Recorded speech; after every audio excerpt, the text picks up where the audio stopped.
ఎప్పుడు రిలయన్స్ టాటాలోనేనా? ఎప్పుడన్నా మనము ఐఫోన్లో కానీ ఇలాంటి కంపెనీస్లో ఇప్పుడు రీసెంట్గా ఎన్విడియా బాగా ఫేమస్ అయింది. ఇలాంటి యూఎస్ కానీ గ్లోబల్ స్టాక్స్లో ఇన్వెస్ట్ చేయాలంటే అసలు వాటికి ఏం బ్రోకర్స్ కావాలి, ఎందులో ఇన్వెస్ట్ చేయాలో ఈ వీడియోలో క్లియర్గా ఎక్స్ప్లెయిన్ చేస్తున్నాను. వీడియోని లాస్ట్ వరకు చూడండి. First, international brokerage accounts like interactive brokers and Charles Schwab, ఈ 2 బ్రోకర్స్ ద్వారా మనము గ్లోబల్ మార్కెట్స్లో ట్రేడ్ చేయొచ్చు. Second, Indian brokers with global access, IND money అనే యాప్ ఉంటుంది. ఈ యాప్తో మనము అదొక ఇండియన్ బ్రోకర్, దీంతో మనం యూఎస్ మార్కెట్స్లో అక్కడ ట్రేడ్ అండ్ ఇన్వెస్ట్ చేయొచ్చు. Third, global ETFs and mutual funds.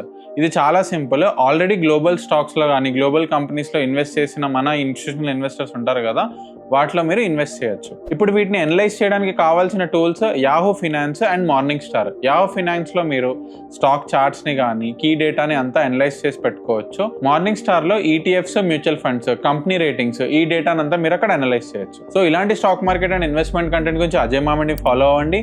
And ఇంకా నాలెడ్జ్ క్లియర్గా పొందడానికి ఎవ్రీ వెడ్నెస్డే మన స్టాక్ మార్కెట్ వెబినార్ కండక్ట్ చేస్తాం 90 minutes అండ్ ఒక Q&A సెషన్ రన్ చేస్తాము.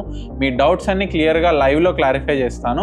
ఇమీడియట్గా సైన్ అప్ అవ్వండి. బయోలో లింక్ ఉంటుంది. See you in the next video.